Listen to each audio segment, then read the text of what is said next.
Aquí en el Evangelio de Juan, capítulo 2, vamos a encontrar uno de los pasajes más conocidos por la humanidad desde hace 2000 años, y es la asistencia de nuestro Señor Jesús, que es el centro de la Biblia, a una boda. El apóstol Juan, que es quien escribe este Evangelio, ya nos ha hablado en el capítulo 1 acerca de el Señor Jesús como el Verbo, acerca del Señor Jesús como el Cordero, acerca del Señor Jesús como el Cristo, acerca del Señor Jesús como el Hijo de Dios.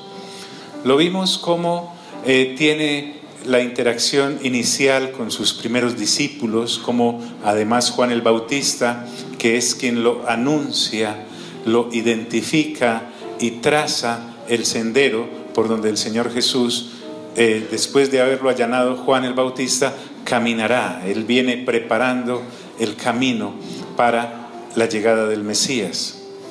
Pero acá vemos al Señor Jesús interactuando con la gente, con las personas. Al fin y al cabo, Él vino a rescatar lo que se había perdido, como le dijo a muchos de los fariseos.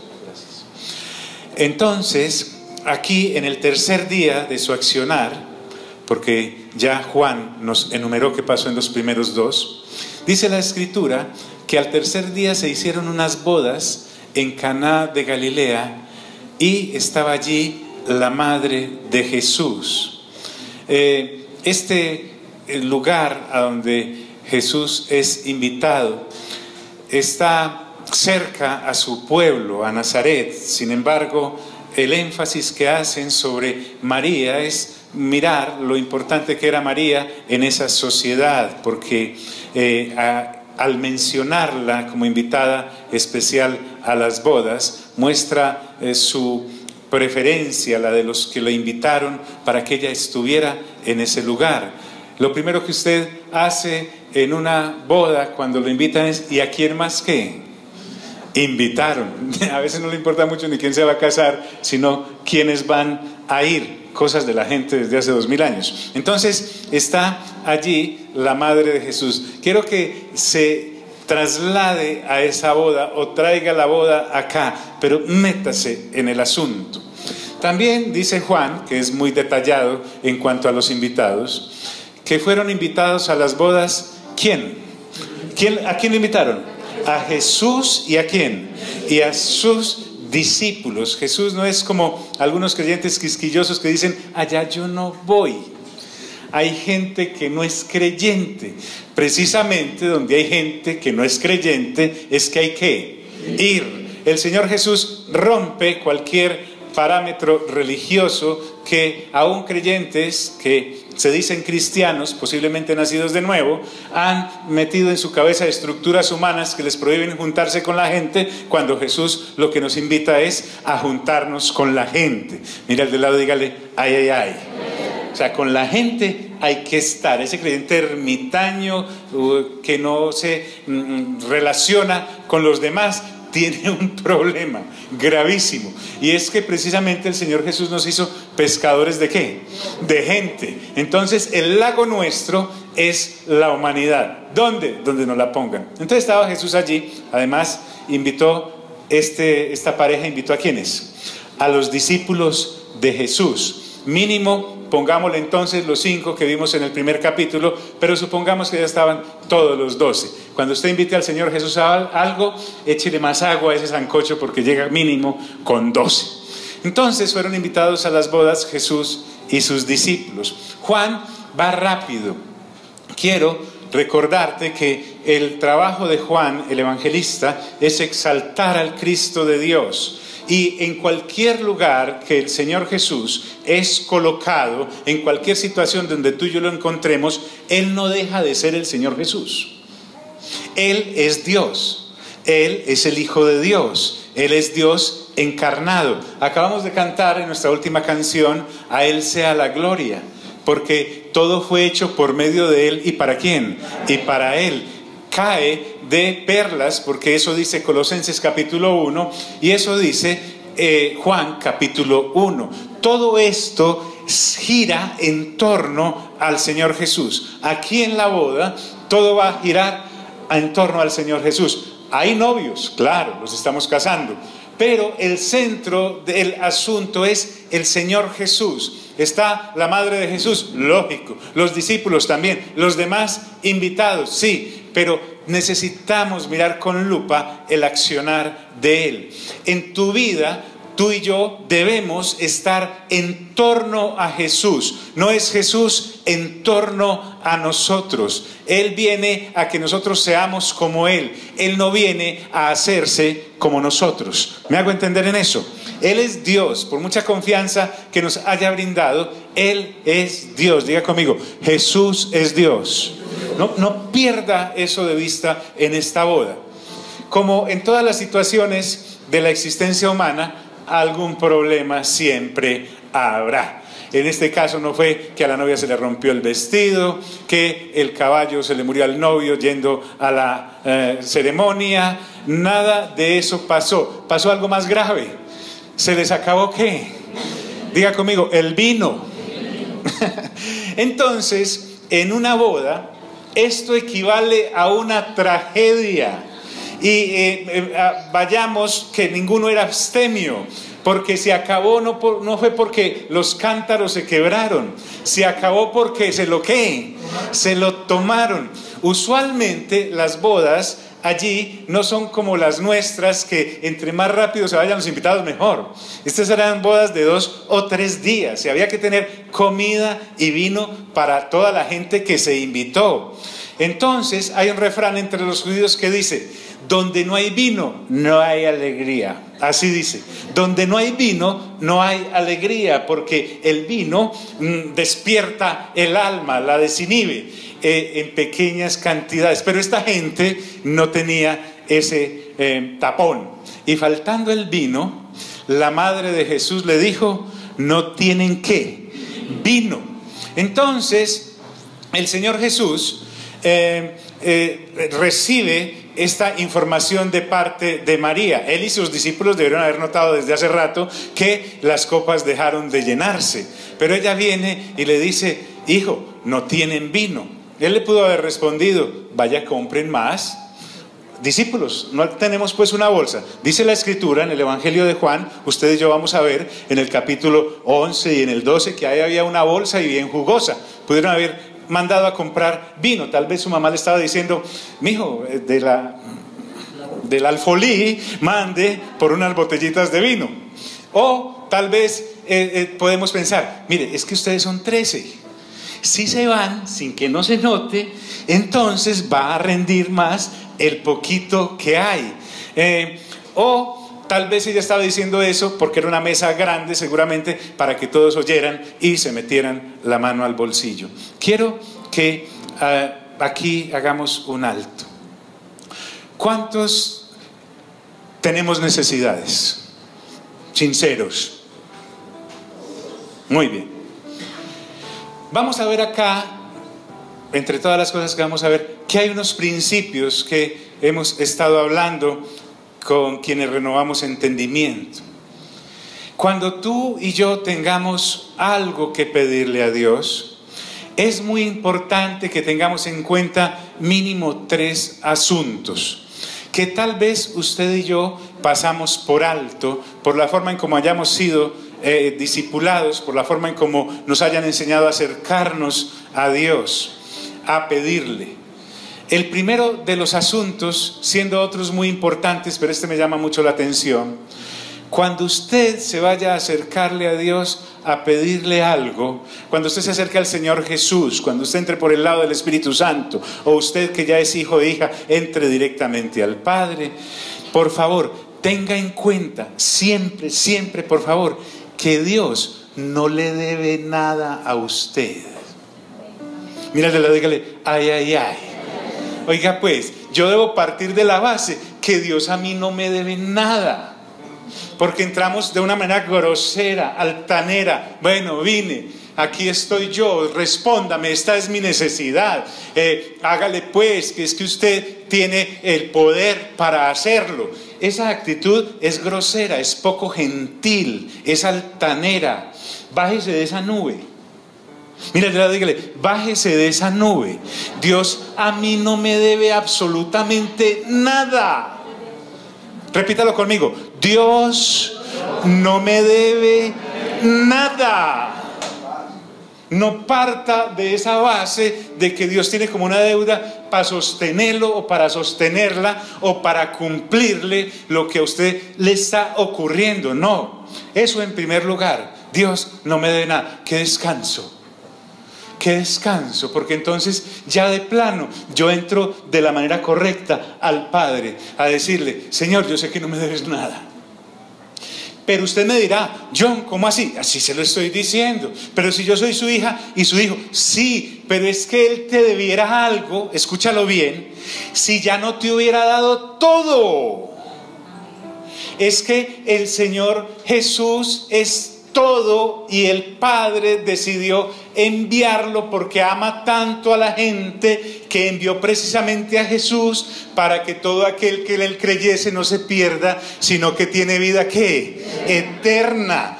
Pero cuando yo encuentro ese concepto, cuando para mí Jesús es solo un concepto y no una persona, entonces coloco a Jesús acá, al lado de los trastos o la loza que le estoy pidiendo, al lado de la salud que estoy necesitando, al lado de la provisión que me está aquejando y que la necesito, al lado de los enemigos que me están persiguiendo. Y haga la lista, eso es ad infinitum.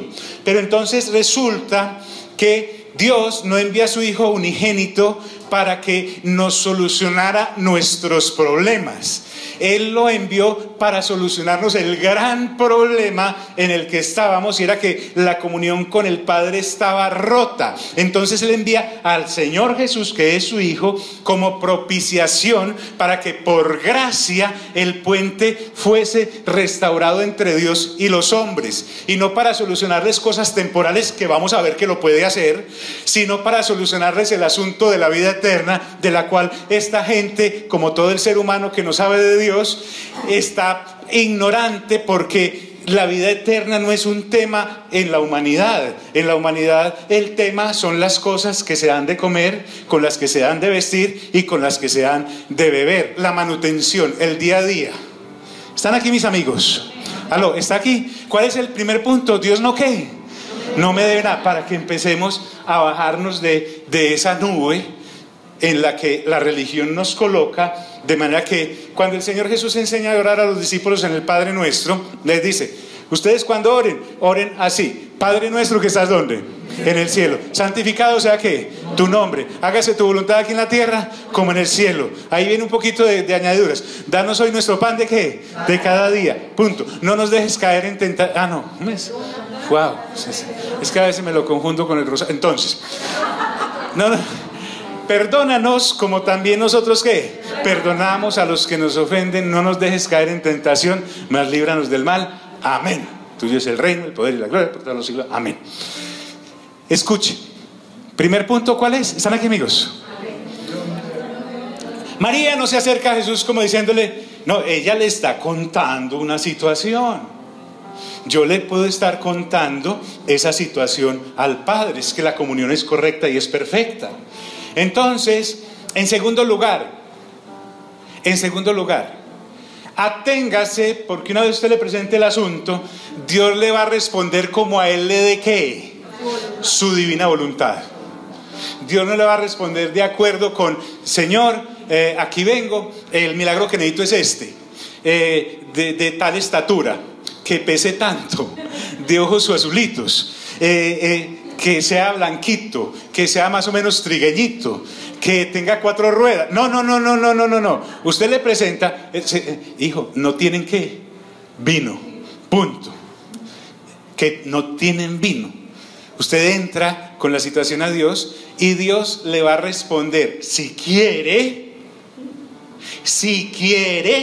O sea, esa vaina que le enseñaban a uno de 3 pasos infalibles para que Dios le responda, eso es mentira.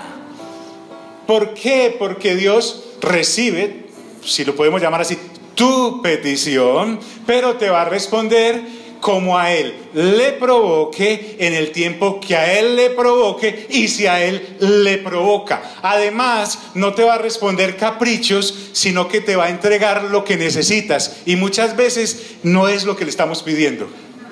¿Aló? ¿Están acá? ¿Cómo podemos observar eso? En Hechos capítulo 3 hay una persona que tenía poca movilidad, era lisiado. Y estaba en la puerta La Hermosa, estaba ahí tirado. Y todo el que pasaba por ahí, hacía 40 años hacía eso. Desde pequeño era lisiado y él se acostumbró a pedirle limosna a la gente. La gente pasaba, limosna le daba. Un día Pedro y Juan iban a la hora de la oración, parece que no llevaban plata. Él les pide, cuando Pedro lo ve, se queda mirándolo. Él ya está acostumbrado a pedir, de manera que es como cuando usted va en un semáforo, el que le extiende a usted la mano está mirando el otro carro a ver si también le va a dar. Entonces Pedro le dice, mírame, mira, no tengo ni oro ni plata. Sí, el tipo casi le contesta, entonces hágale pues que detrás de pronto si venga alguien que tenga. Pero lo que tengo te doy. ¿Y qué le dio? Le dijo, en el nombre de Jesús, levántate y sé sano. Ese hombre pensaba que necesitaba limosna. Ese hombre se había catalogado a sí mismo como un limosnero y lo que necesitaba era sanidad para que se levantara de ahí, pudiera trabajar, pudiera adorar a Dios, y eso fue lo que recibió. No lo que pidió, sino lo que Dios sabía que ese hombre ¿qué? Muy bien. Dios no responde caprichos. Dios no responde caprichos.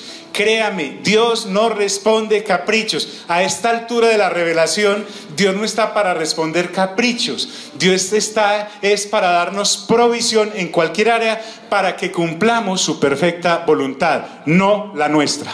Amén. Mira, de la de ay. Tercero, cuando usted le pida algo a Dios, de ahí en adelante cuide sus palabras. Cuide sus palabras, porque no puedo empezar a decir, pero si se demora mucho, es que él a mí no me quiere.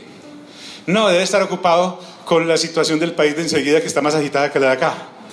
No, es que él sí tiene sus preferidos. Como aquel sí le responde, aquel no le... Hermano, hermana, escuche bien. De lo que hable tu boca está llena tu ¿qué? Tu mente. Va a mostrarse lo que ocurre mientras Dios si quiere te responde, o te das cuenta de que no necesitabas pedirle eso, que hay un tiempo, un lapso de tiempo en el cual esta lengua puede ser viperina o puede ser una lengua del reino. Usted y yo debemos tener la actitud de Ana cuando le pidió a Dios que le diera un hijo. Entonces esta mujer era estéril y fue llorando al templo y le pidió a Dios, Señor, si me dieras un hijo. Y luego de que le hace la petición, esta mujer dejó de llorar y salió contenta porque sabía que Dios la había escuchado. Yo lo que debo salir contento después de haberle pedido a Dios es que Dios me escucha. Escuche, Dios siempre me escucha y Él me va a responder si quiere, como a Él le provoque, en el tiempo que Él quiera, no en el que yo le exija. Entonces debo cuidar mi lengua, porque de lo que hable mi lengua está llena mi ¿qué? Mi mente. De manera que debo tener muy en cuenta eso. Muy en cuenta eso, porque Dios mira lo que dice la Escritura, que por nuestras palabras seremos juzgados o seremos absueltos o seremos juzgados. No hay palabra ociosa. En un hijo, estoy hablando de hijos del reino y de hijas del reino. Una persona nacida de nuevo debe tener fluyendo constantemente desde su interior ríos de ¿qué? De agua viva. ¿Qué hago yo hablando? Agua sucia, agua de cloaca, agua de atanor, agua de cañería putrefacta. ¿Por qué? Porque si yo hablo carnalmente, resulta que he estado alimentando mi mente y mi espíritu con cosas de la carne. Debo ser como Job. Job, en las perdedoras que estaba, porque perdió todo, a sus hijos, perdió sus bienes, perdió su salud, le dio una sarna. La esposa estaba hablando como no debía. Él no se disculpó, pero esta vieja, yo también voy a hablar así. No, él adoró, él dijo, Dios dio, Dios quitó, sea en todo Dios que alabado. Y ahí viene el otro principio. Así como Dios puede darte, Dios puede quitarte. Es que no solamente Dios se arrima a mí para darme, también se arrima para quitarme. Por eso, esos hijos se los había dado Dios a Job, no la mujer. Dios fue el que permitió que esa mujer pariera para él sus hijos, y él se los quitó. Entonces Ana, a la que hacíamos referencia primero, lo resumió en algo sencillo. Ana dijo: Señor, yo sé que tú enriqueces o tú qué, empobreces. Yo sé que tú das la vida o tú qué, o tú la quitas. Yo sé que tú humillas y sé que tú qué, exaltas. Entonces es fácil hablar bien cuando tengo vida, cuando soy rico y cuando estoy exaltado. Pero resulta que Dios también a veces se da el lujo de mirar qué hacemos y qué decimos cuando nos aproximamos a Él y estamos humillados o estamos empobrecidos. Porque es que las yuntas de bueyes y los camellos que perdió Job, Dios se los había dado, por lo tanto Dios también se los podía ¿qué? Quitar. Él necesita es ver qué hay dónde, en dónde, en mi qué, en mi corazón, en mi mente, en lo que pienso, en lo que pienso. ¿Qué sigue? El que siga. En la madurez que tú y yo vamos adquiriendo en este trasegar, sabemos por excelencia que Dios no miente. Que cuando Dios dice algo en su palabra es porque es así. Así que Él dijo: buscad primeramente ¿qué? El reino de Dios y ¿qué? Y su justicia, y las demás cosas os serán ¿qué? Añadidas. Y estaba refiriéndose a las cosas temporales. Entonces, cuando yo empiezo a entender y a madurar, diga conmigo, madurar. Sí, no estamos hablando con hermanos verdes, no porque cuenten chistes verdes, sino porque van en el proceso de renovación de entendimiento. Estamos hablando de que hay un tiempo en el que yo ya digo: hombre, a ver, si yo ya me leí de Génesis a Apocalipsis y me doy cuenta en Apocalipsis de que todo lo temporal desaparece. Escuche, hermanos, edificios, tierras, campos, relaciones, el mismo cuerpo porque nos entregan otro, etcétera, etcétera. Y Dios ya me dijo que esas cosas temporales Él las tiene a su cuidado y que me las suplirá conforme yo realmente me dedique a buscar primeramente su reino y su justicia, es decir, a conocerlo a Él y obrar de acuerdo con ese conocimiento. Dios entonces quiere que le pida otra clase de cosas. Por ejemplo, yo puedo, sin decir que Dios me va a descuidar en aquello, yo ya puedo enfocarme a tener conversaciones de hijo o de hija adulta con Dios y decirle: Dios, dame revelación, dame espíritu de sabiduría y de revelación, dame conocimiento, permíteme entender la integridad de lo que ustedes son, Padre, Hijo y Espíritu Santo.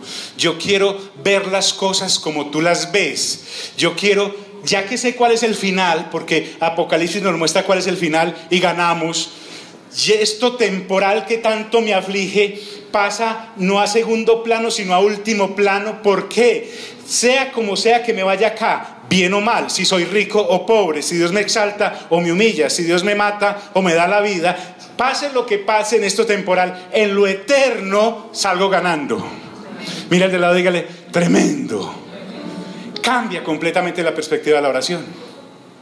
Entonces, cuando María se acerca acá y no hay vino, hay un problema temporal, ¿o no? Y grave, porque es que no podemos, se nos pasman los invitados.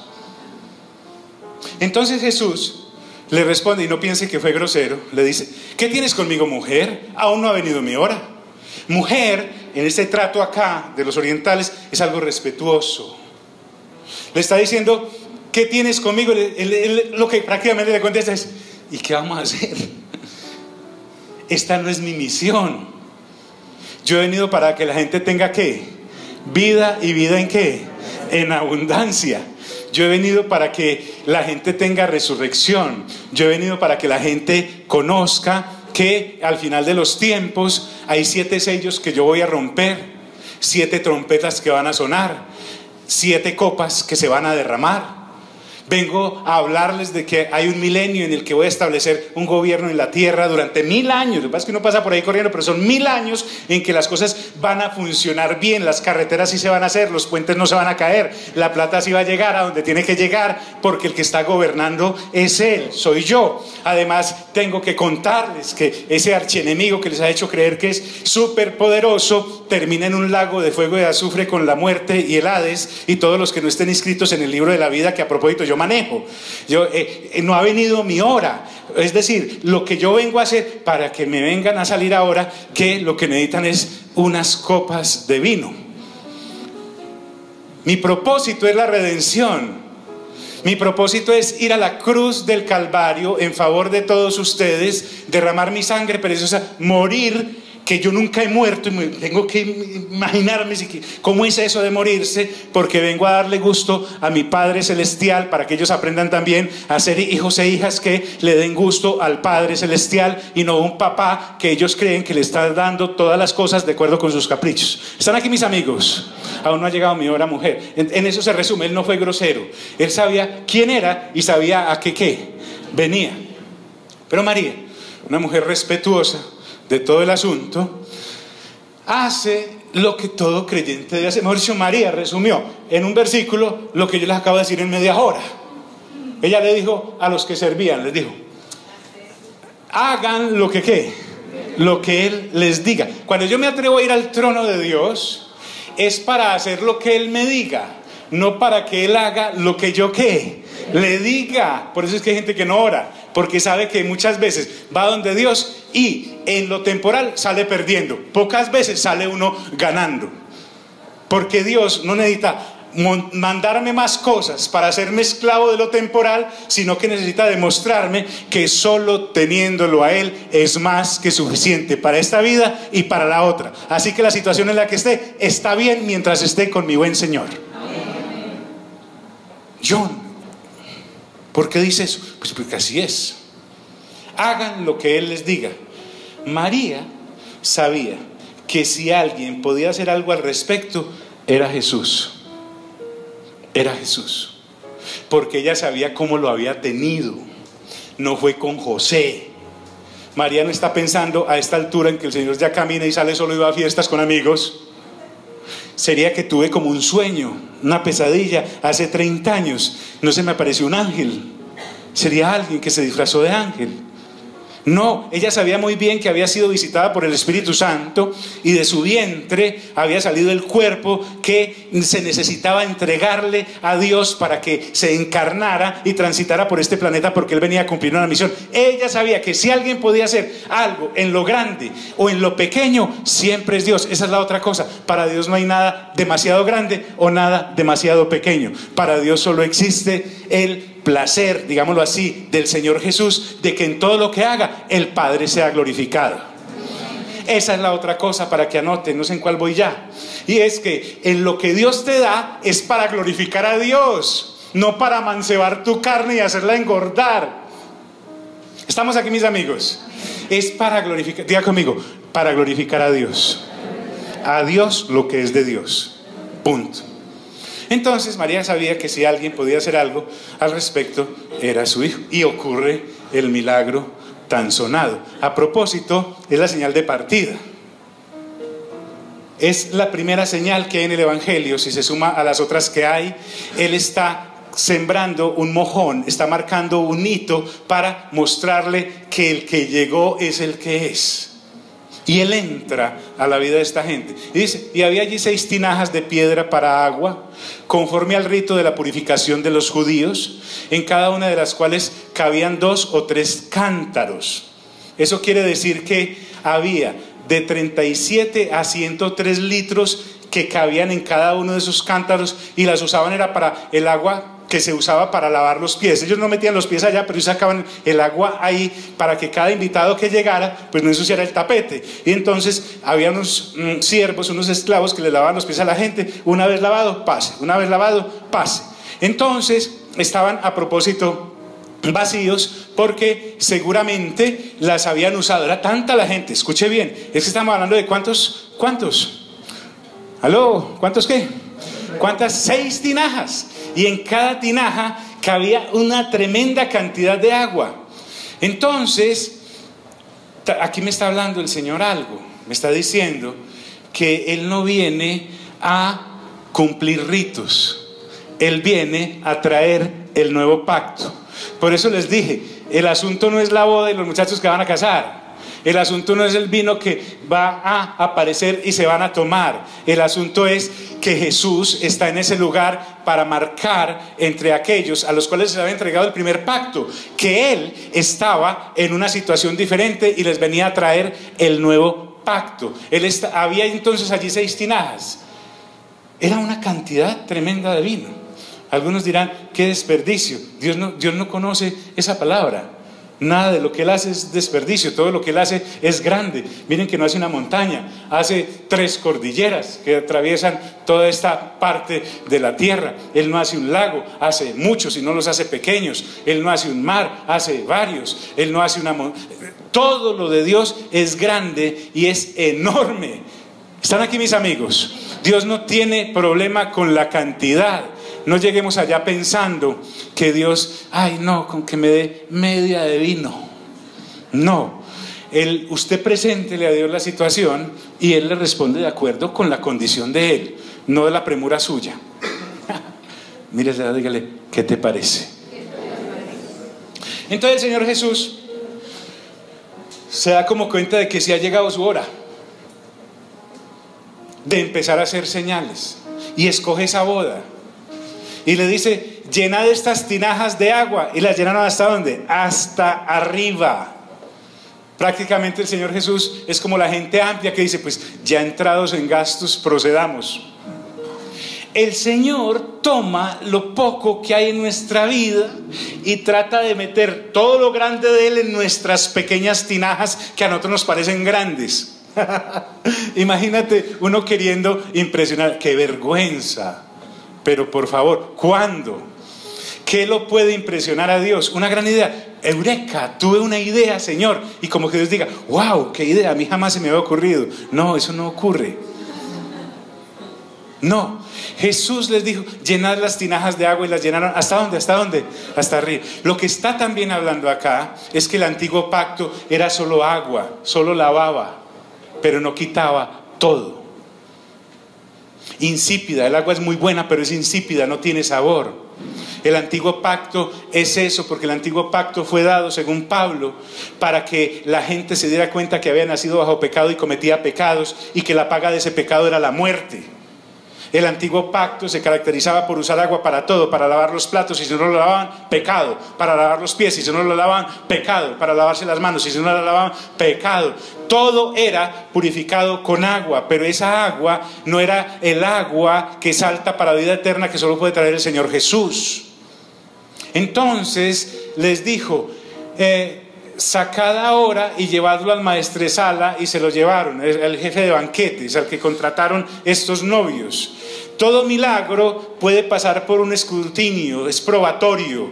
Este vino se podía ver, este vino se podía oler, y este vino se podía ¿qué? Tomar, saborear. Entonces el nuevo pacto que mi buen Señor está anunciando, el Señor Jesús dijo, este es el nuevo pacto en mi ¿qué? En mi sangre. Todo apuntaba a la cruz. La redención se daba en la cruz. En la cruz se derramaría esa sangre que es simbolizada por el vino. En la cruz se derramaría inclusive agua. Cuando le atravesaron el costado salió agua. Él está cumpliéndolo todo, pero es un pacto, un nuevo pacto que da satisfacción a Dios de una vez y para siempre. El antiguo había que estarlo llenando porque se acababa, había que renovarlo cada año. Sin embargo, el del Señor Jesús es de una vez y para siempre. ¿Están aquí mis amigos? Entonces este asunto de la boda es algo más que el Señor me está solucionando situaciones temporales. Él sí las hace, no hay problema, claro. Cuando este hombre que se encargaba de que las cosas funcionaran bien, ¿sí? Cuando han ido de esas bodas organizadas, que realmente desde que uno entra, sabe, eso está organizado. Y eso es desde el plato de entrada hasta el plato de salida. Y todo porque hay alguien ahí detrás. Entonces, estos siervos le llevan estos hombres le llevan el agua convertida en vino al maestresala, ¿sí? Y él la prueba. Y no sabía de dónde era, porque además él era el encargado de comprar todo el vino necesario para esa fiesta. Él sabía que él ese vino no lo había comprado. Los sirvientes sí, porque los sirvientes llenaron los cántaros y estaban ahí cuando esa agua se convirtió en vino. Entonces este hombre llama al esposo y le dice lo que a continuación todos sabemos. Yo pienso que el Espíritu Santo no quería que volviéramos a pasar por este pasaje como por encima. Nosotros ya no estamos para pasar por encima en las Sagradas Escrituras, porque entre otras cosas no hay afán. Necesitamos escarbar hasta el fondo. Y él, sorprendido, le dice todo lo que conocemos: todo hombre sirve primero el buen vino, y cuando hayan bebido, ¿qué? Cuando hayan bebido, ¿qué? O sea que esta gente que había allí ya había bebido, ¿qué? Mucho. Entonces ya uno tiene medio entorpecido el gusto. Ya catar no se usa a esa altura. Apariencias. La ley me daba para yo, una persona caída, a vivir una vida de apariencias. Yo podía aparentar que no estaba haciendo algo malo, pero sí lo estaba, ¿qué? Pensando. Es que la ley del antiguo pacto me sirve para limpiar lo de afuera, pero no limpia lo de ¿qué? Lo de adentro. Y cuando ya han bebido mucho, entonces el inferior. Mas tú, le dice, el tiempo de haber estado, pero ¿qué pasó aquí? Yo no sé. Él, en medio de su emoción por haberse casado, tal vez ni cuenta se dio de lo que había ocurrido allí. Entonces sirve el inferior, mas tú has reservado el buen vino, ¿hasta dónde? Para lo último. Y aquí viene, amigo y amiga, esto no es una religión. De Dios, por mucho que usted haya caminado en esto, por mucho que usted haya leído, de Dios siempre espere lo mejor. Él no sirve cosas trasnochadas. Él no es como nosotros haciendo calentados. Todo lo de Él es bueno, todo lo de Él es agradable, todo lo de Él es perfecto. Dios siempre da lo excelente. El Señor Jesús, una vez hablando con quienes lo oían, les dijo: vea, hombre, esto es tan sencillo. El vino nuevo se debe echar ¿en qué? En odres nuevos. Y el vino viejo se debe conservar en odres ¿qué? Se refería también al antiguo pacto y al nuevo pacto. Los odres viejos son las personas no nacidas de nuevo, que tienen a su haber solo la ley de Moisés, una serie de normas para tratar de relacionarse con Dios. El nuevo pacto ya no es una serie de normas, es la persona del Señor Jesús con la que yo me estoy relacionando. Entonces el Señor Jesús fue claro con esto del vino por todos lados, porque resulta que los odres viejos son las personas que solo han nacido del papá y de la mamá. Su vida es simple. No tienen relación con Dios, tal vez con una religión, pero no con Dios. Y los odres nuevos son las personas nacidas ¿de qué? De nuevo. Y esas personas nacidas de nuevo sí pueden recibir el nuevo pacto, el que Dios nos ha estado hablando desde el principio de Mateo hasta el final de Apocalipsis. Él no vino a darnos más mandamientos para cumplir, Él vino a darnos la libertad para cumplirlos. ¿Y cómo se hace eso? Naciendo ¿de qué? De nuevo, que ese es el tema que en el capítulo 3 va a abordar, el nuevo nacimiento.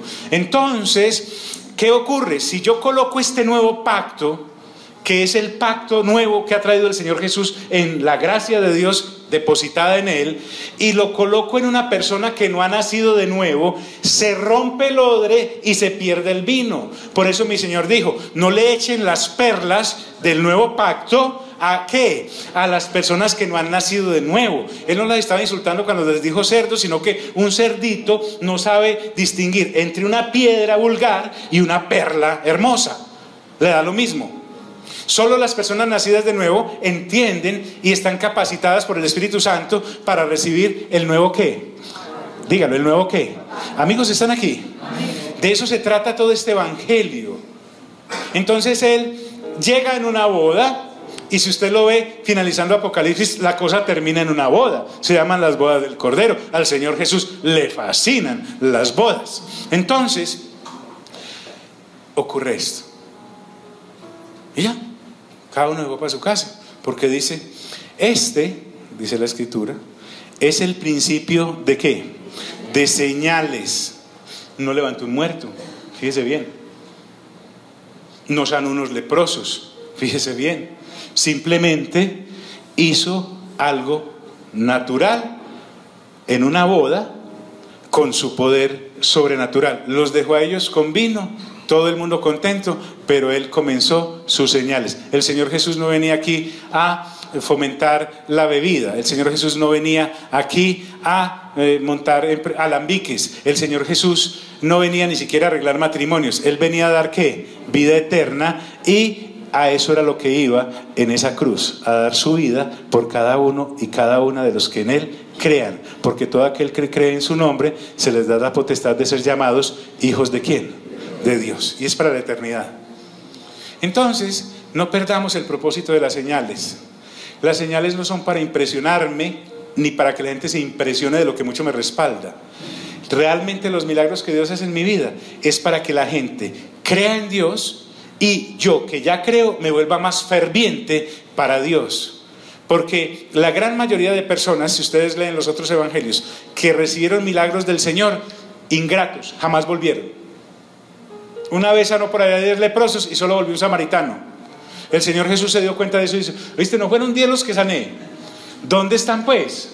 Solo vino este samaritano a dar las gracias. Eso es terrible. Dios mira de lejos al ingrato.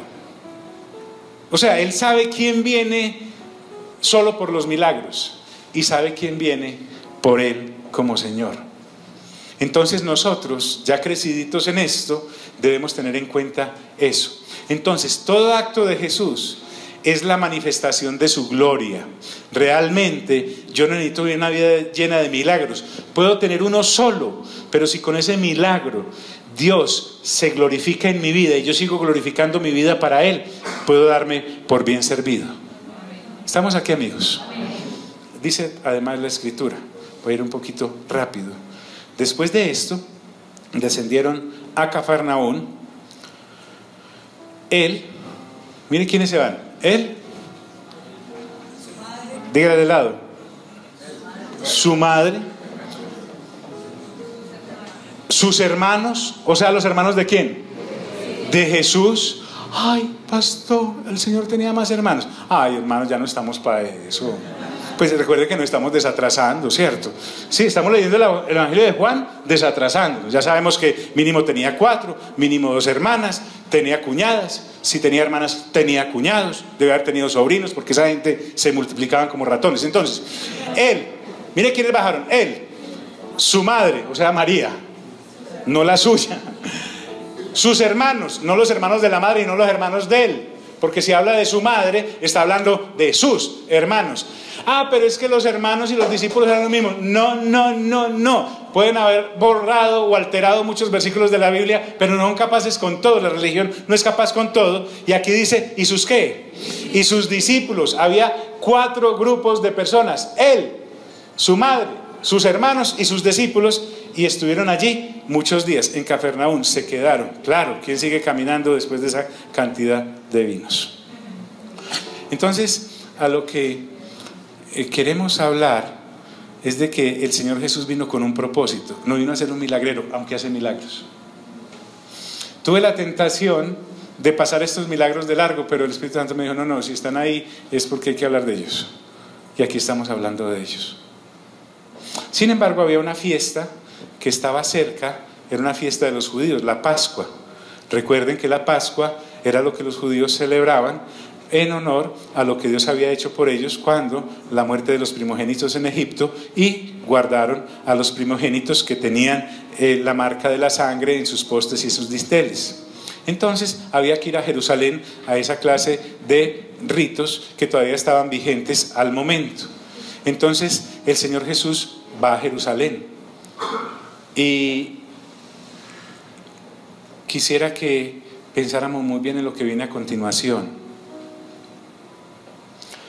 aquí estamos hablando del templo físico a continuación, pero resulta que ahora en el nuevo pacto Dios no habita en templos hechos de ladrillos o por hombres, sino que habita ¿dónde? En cada uno de nosotros. Y Él llega, imagínense la escena, porque también la vemos en la semana religiosa de cada año, y encuentran en el templo, que era un templo espectacular, que según los que estaban allí era para honrar a Dios, pero se les había vuelto un negocio. Se volvió casi hasta microempresa para muchos de ellos, porque había gente allí que vendía bueyes. Ya la intención de ellos no era ir a adorar al Señor, sino vender ¿qué? Los bueyes. Vendían ovejas. Ya la intención no era ir a adorar al Señor, sino a vender las ¿qué? Las ovejas. Y además palomas, porque recuerden que se vendía por estrato. Si la persona tenía una insuficiencia financiera, pues ofrecía tórtolas o palomas. Si estaba mejor, pues podía ofrecer ovejas. Y ya pues un buey, ya la cosa sube de calibre, ¿cierto? Pero esto, grande o pequeño, es como las chocolatinas, las venden grandes o cuadrito nomás. Entonces, esto se le convirtió a ellos en un ¿qué? Dígalo, ¿en un qué? ¿En un qué? En un negocio. Tenemos que tener mucho cuidado, hermanos, que nuestra vida con Dios no se nos vuelva un negocio en el nuevo pacto. En el nuevo pacto, por favor. Es tremendo esto. Además se establecieron las primeras casas de cambios allá. ¿Por qué? Porque resulta que una cosa era el dinero que funcionaba en el templo y otra cosa eran los denarios del Imperio Romano. Entonces uno llegaba con denarios allá y le devolvían ciclos del templo. Y con eso pues es como cuando usted va a viajar, pues cuando usted pasa allí de Sancho Paisa y necesita que la moneda cambie. Entonces hay que cambiar eso para que funcione. Lo mismo ocurría acá. Y estaban allí en uno de esos lugares. En esa clase de cosas se había convertido el templo del Señor. Y todo alrededor, así estaban en el antiguo pacto. Entonces el Señor Jesús, que a propósito el Señor Jesús es ¿quién? ¿Quién es el Señor Jesús? Dios, al ver que lo santo se había corrompido, que se había vuelto un negocio, por eso Él en cada uno de los evangelios y los apóstoles en cada una de sus cartas procura recordarnos que o le servimos a Dios o le servimos al dinero, pero no le podemos servir a las dos cosas, porque termino amando uno y termino odiando al otro, o termino amando al otro y odiando al otro. No son compatibles jamás, porque Dios no vino a eso. Al ver que los mercaderes se habían tomado el templo, el Señor Jesús no dijo: pero qué bien, qué muchachos tan emprendedores, cómo han avanzado, qué rico que estén haciendo un patrimonio para la familia. Además eran los supuestos representantes del antiguo pacto, desde los sumos sacerdotes. Esos puestos ahí los tenía que autorizar alguien. Entonces se había vuelto también algo así como licitaciones para quienes estar ahí, y ya casi que pasaban de generación en generación. Esta gente estaba preparada para quedarse ahí, pero no para irse con el Señor. Entonces el Señor Jesús, que es el dueño de ese templo, dice que hace un azote de cuerdas y los echó a todos fuera del templo. Esto no tiene nada o no desarmoniza con el carácter manso, porque el Señor Jesús era manso, pero no era menso, y además no deja de ser humilde, porque esto no es orgullo, sino que Él está montado en una ira santa. Su reacción y su actitud es hacia el mal en el que se había convertido supuestamente el relacionarme con Dios. Es el mismo Señor Jesús que en medio de su mansedumbre y en medio de su humildad, en Lucas 13:32, cuando manda por él uno de los gobernantes, Él les contesta y dice: vaya, díganle a esa zorra. Y no era porque lo estuviera insultando, sino porque sabía qué clase de persona era aquel gobernante que había mandado por él. Entonces este es el mismo que los arroja del templo. Entonces imagínense la escena. Vuelan ovejas para la porra, bueyes, les abre los corrales, coge todas las monedas que había sobre las mesas, que las hacían en morritos, y las tira. Ahora imagínense, si yo le sirvo al dinero y no a Dios, ¿qué hago cuando una oveja se me vuela? Salgo detrás de ella. Si el buey se me vuela, salgo detrás. Se me caen las monedas. Empiezo a recogerlas. Los cambistas estaban locos porque además les tiró las mesas. Es tremenda escena. Las ovejas balando, los bueyes mugiendo, las monedas regadas, las mesas dispersas y las palomas sueltas. ¿Quién agarra una paloma, pues? Y la gente estaba confundida ante esa escena, recogiendo lo que podía. Recogiendo lo que podía. Entonces se me volvió un negocio. El nuevo pacto también lo puedo volver un negocio. Y entonces la gente, le enseño yo que si diezma va a recibir más. Mentira, diezmar es dejar de robar, no es para recibir más. ¿Por qué? Porque es pecado. Entonces Él no los deja solo con el correazo. Y dijo a los que vendían palomas: quitad de aquí esto, y no hagáis de la casa de mi padre una casa de ¿qué? De mercado. ¿Usted ha tenido la experiencia de ir a una plaza de mercado? Eso es por aquí, bultos por allá, bultos por aquí, gente comerciando, gente corriendo. Así se había vuelto el templo del Señor. ¿Han hecho eso con la casa de quién? Diga conmigo, la casa de mi padre. Terrible. En esas condiciones estaba la gente. Los discípulos, que son de efecto retardado, se acordaron de esto mucho tiempo después. Porque imagínate, acabar de uno ser discípulo del Señor Jesús y acompañarnos en estos daños. Y no estaba en un bar ni en una cantina, estaba en el templo. Gente supremamente respetable a nivel religioso estaba allí. Financieramente había gente muy respetable. Entonces dice, se acordaron sus discípulos que está escrito, eso está en el Salmo 69, el celo de tu casa, ¿me qué? Es el celo por lo bueno, es el celo por lo santo, es el celo por lo divino. Si en el nuevo pacto yo no renuevo mi mente, corro el riesgo de convertir este templo, la iglesia del Señor, que somos nosotros, también en una cueva de ladrones, en una plaza de mercado. Y entonces la gente ya no se aproximará a través del nuevo pacto por falta de renovación de entendimiento y vivir de acuerdo con Él, a adorar a Dios y a esperar el retorno del Señor, Maranata, y a anunciar la resurrección de entre los muertos, y a anunciar que hay un lago de fuego y azufre. No, a los mercaderes no les conviene hablar de que hay un lago de fuego y azufre porque pierden clientes. Entonces necesitamos entender que Dios me anhela. Si anhelaba una cosa de piedras con ese celo, ahora imagínese a usted y a mí que somos hechos a su imagen y semejanza en la nueva creación y por el nuevo nacimiento. Y entonces convertimos el nuevo pacto también en una cueva de ladrones. El celo por la casa de Dios, que somos nosotros, consume al Padre de los cielos, al Señor Jesús y al Espíritu Santo. El Señor es celoso. El Señor es celoso. Bueno, pero estamos hablando de hace 2000 años. Dice la Escritura que los dueños de la franquicia, los del establecimiento, se vieron amenazados. Se vieron amenazados. Y le dicen, después que él dice, habéis hecho la casa de mi padre.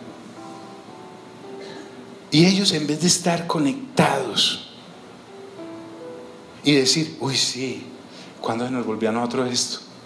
Yo recuerdo cuando empecé acá, cómo hacía las cosas y ahora se me volvió algo de trámite. Tenga cuidado, mi hermano y mi hermana, cuando las cosas de Dios en el nuevo pacto se le vuelvan de trámite. Cuando yo ya pueda cambiar el hecho de adorar a Dios por cualquier otra cosa. Cuando yo acudo a verme con los hermanos y las hermanas para ver qué puedo sacar, qué me van a dar, o qué puedo negociar, o qué puedo vender, o qué puedo comprar. Eso no vende mucho. Eso no vende mucho en lo que se ha vuelto la palabra para muchos en un curso de motivación personal y de cómo salir para adelante. Pero es que aquí no estamos vendiendo nada. En el nuevo pacto nada se vende, ni nada se compra. Bueno, sí hubo una compra de almas y se dio un pago, una sangre preciosa, la de Dios, la mejor, sin precio. ¿Qué señal nos muestras ya que haces esto? Desafiantes, vieron sus ganancias en peligro. Las señales son para los incrédulos, no para el que cree. Los incrédulos son los que piden señales. Señor, si haces esto, por favor, pero ¿dónde salí yo tan igualado? Yo tan igualada, pero por favor, el Señor es Dios, Él no vino a impresionarme. ¿Recuerdan los principios de cuando me acerco a Dios? Cuando te acerques a Dios, recuerda que Dios ¿qué? No ¿qué? Cuando yo voy a pedirle a Dios, debo tener en cuenta que Dios no me debe nada. Nada me debe, porque me lo ha dado todo y sin merecérmelo, la persona de Cristo. Para mandarnos cosas temporales manda Moisés, manda Isaías, manda Jeremías, manda Ezequiel, manda un mandadero, un ángel.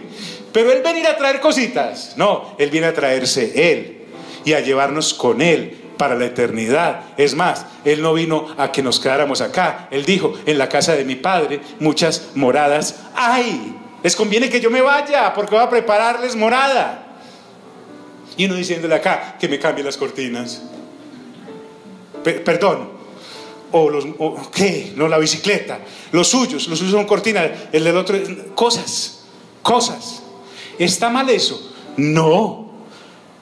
Si eres una persona que no ha nacido de nuevo, o si eres una persona que ha nacido de nuevo y no tiene renovación de entendimiento. Pero si eres un hijo o una hija que va en camino a la madurez, te vas a dar cuenta que Dios tiene esas cosas por añadidura y te las da.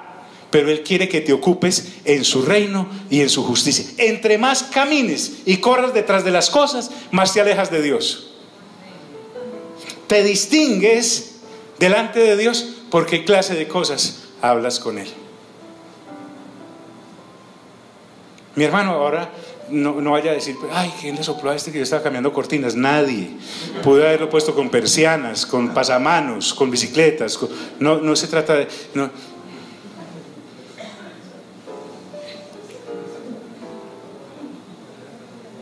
Entonces Jesús, que no se queda con nada, respondió y les dijo, destruyan este templo y en 3 días lo levantaré. Mire cómo son las cosas de la revelación de Dios.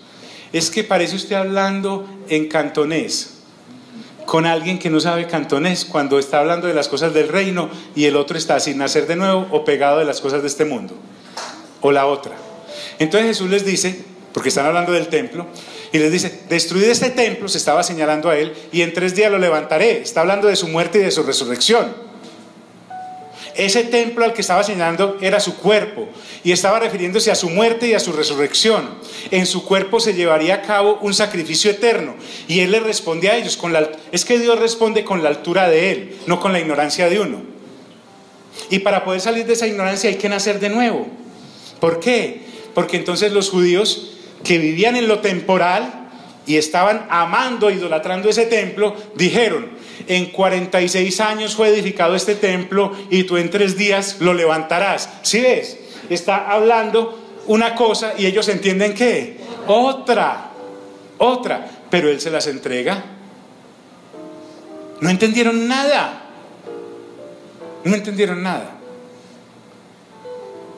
46 años se demoraron construyendo una cosa que en el año 70 la destruyeron con soplala. No dejaron piedra sobre piedra de eso. Pero la Escritura es noble con nosotros y a nosotros sí nos explica las cosas, porque dice que a sus discípulos les es dado a conocer los misterios del reino. Y lo que el Señor Jesús estaba diciendo era esto, mas Él hablaba del templo de su cuerpo, hablaba de Él. Por tanto, por eso les dije que algunos discípulos son como estos, o somos como estos, retardaditos, pero entendemos. Imagínate lo que pasó de ahí a su muerte y sacrificio y todas esas cosas. Por tanto, cuando resucitó de entre los muertos, sus discípulos se acordaron que había hecho esto. Los discípulos también estaban empezando en ese momento. Y ahí sí creyeron ¿a qué? A la Escritura y a la palabra que Jesús les había dicho. Miren que no es cantaleta, hermanos. Juan escribió esto hace 2000 años. La insistencia, y no la voy a dejar de hacer porque es un mandato de parte de Dios para nosotros como congregación local, de que debes leer las Sagradas Escrituras.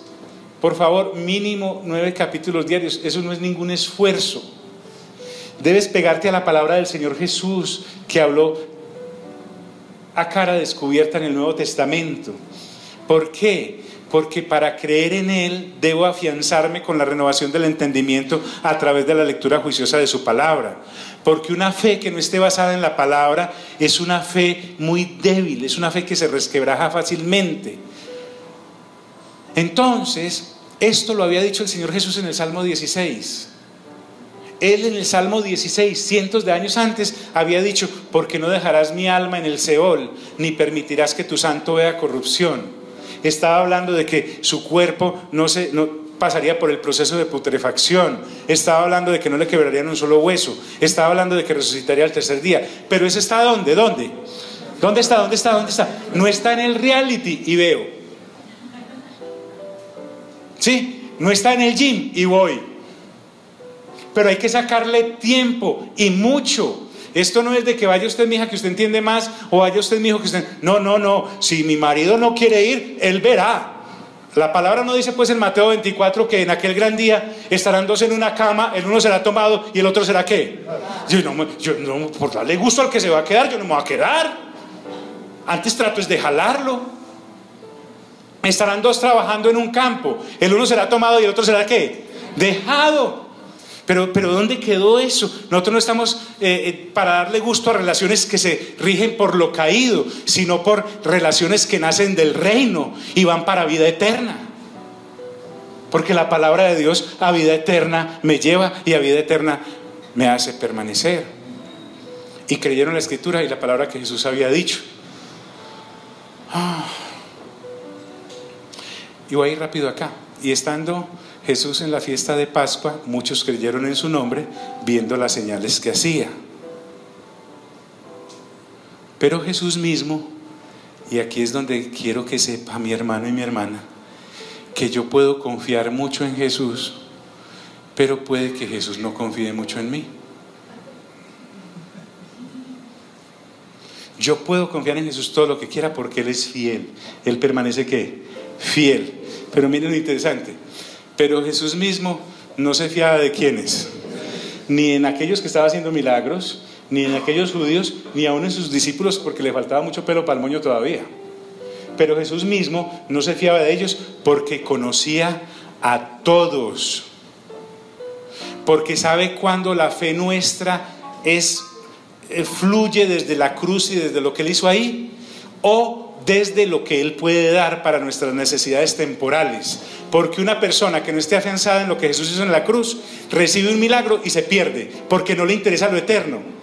Entonces miren que a Jesús, y con esto quiero terminar, a Jesús no le importa mucho la cara que pones, sino cómo piensas. Pero Jesús mismo no se fiaba de ellos porque conocía a todos y no tenía necesidad de que nadie le diese testimonio del hombre. Está hablando del hombre caído, está hablando de la persona que no ha nacido de nuevo.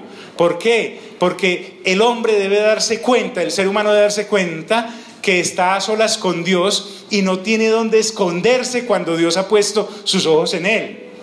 Queda expuesto, desnudo, no hay escondedero. En el capítulo 6 de Apocalipsis, cuando se rompe uno de los sellos y viene la ira de Dios y la ira del Cordero, los hombres ricos y pobres, letrados y neófitos, la gente libre y los esclavos se meten en las cuevas y en las peñas de las montañas y le dicen a las rocas: caigan sobre nosotros para que nos protejan de la ira del que está sentado en el trono y de la ira del Cordero, porque el día de la gran ira del Cordero ha llegado. No hay donde esconderse de parte de Dios. Entonces, cuando yo tengo esa libertad del 4:13 de Hebreos, que dice que todas las cosas están desnudas y abiertas delante de Dios, yo puedo andar a cara descubierta, pero para eso necesito nacer de nuevo y renovar mente, porque en la medida en que yo renuevo mente, sé cuántas mercaderías hay en este templo que me llamo yo, sé cuántas palomas venden, cuántos bueyes, cuántos carneros, cuántas mesas de cambistas hay. Dios no quiere que mi vida esté dedicada a eso, y por eso le temo a la renovación de entendimiento, porque la renovación de entendimiento me señala si he convertido esta relación con Dios en una cueva de ladrones. Estamos aquí, mis amigos. Él sabía y sabe lo que había en el ser humano. Mejor dicho, estamos viendo a un Dios santo, impoluto, de toda impolutez, relacionándose con un ser humano caído, pecaminoso y lleno de necesidades temporales y de egoísmos, y viene a sacarlos de ahí, no a dejarlos ahí. Si el Señor nos dejara ahí, seríamos los más dignos de lástima. Por eso, en cada vez que tú te arriesgas a ponerte frente a frente con Dios, hay algo que sabes que no está bien, y es para cambiarlo, y lo vamos a ver en el desarrollo de este evangelio. Ponte en pie y vamos a orar.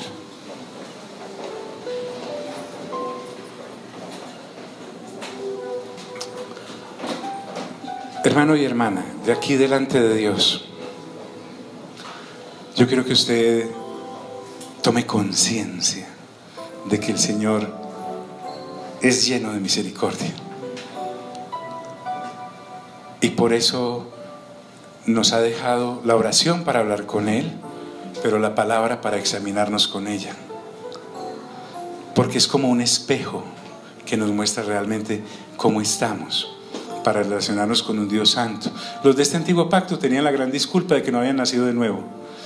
¿Qué disculpa vamos a sacar tú y yo si sabemos conscientemente que ya hemos nacido de nuevo? Pero si estamos utilizando nuestra nueva vida como los de Corinto, nuestra nueva vida como algunos de Galacia, es hora de que cuadremos cuentas con Dios y enderecemos. Es que hay tiempo, hay tiempo. Mientras estés vivo o viva, hay tiempo. Mientras Él no haya venido, hay tiempo. El problema es si te mueres, ya no habrá tiempo. El problema es si Él viene, ya no habrá tiempo y me halla